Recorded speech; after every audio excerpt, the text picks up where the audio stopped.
கடந்த 2011ஆம் ஆண்டின் இறுதி பகுதியில் கூடங்குளம் அணுமின் நிலையத்துக்கு எதிரான ஒரு பெரிய போராட்டத்தை நெல்லை மாவட்ட மீனவ மக்களும், உட்பகுதி மக்களும், வணிகர்களும், விவசாயிகளும் அனைத்து தரப்பினருமாக சேர்ந்து கையில் எடுத்தார்கள். அந்த போராட்டத்தை தலைமை தாங்கி நடத்துகிற வாய்ப்பு எனக்கும் மற்ற தோழர்களுக்கும் கிடைத்தது. எங்களை பற்றி யாருக்கும் தெரியாது. கூடங்குளம் அணுமின் நிலைய பிரச்சனை பற்றிய புரிதலும் யாருக்கும் இருக்கவில்லை.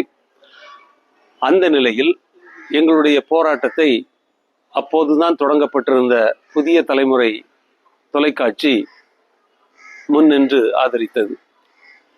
எங்களுடைய போராட்டத்துக்காகவே தொடங்கப்பட்ட ஒரு தொலைக்காட்சி நிறுவனம் போலவே இரவு பகலாக அந்த போராட்டத்தை புதிய தலைமுறை தொலைக்காட்சி ஒளிபரப்பியது.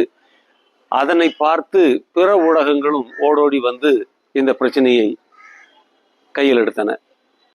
புதிய தலைமுறை தொலைக்காட்சியினுடைய பங்களிப்பு ஒரு பொதுமக்கள் பிரச்சனையை ஊடகங்கள் எப்படி ஆதரிக்க முடியும் என்பதற்கு ஒரு அழகான எடுத்துக்காட்டாக, இலக்கணமாக அமைந்தது.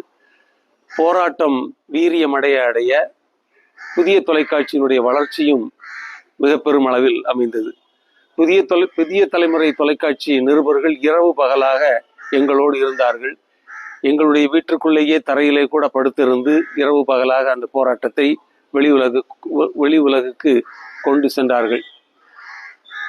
மக்களும் மக்கள் சார்ந்த ஊடகமும் எவ்வளவு ஒரு பெரிய மாற்றத்தை கொண்டு வர முடியும் என்பதற்கு அருமையான ஒரு எடுத்துக்காட்டாக இந்த நிகழ்வு அமைந்தது.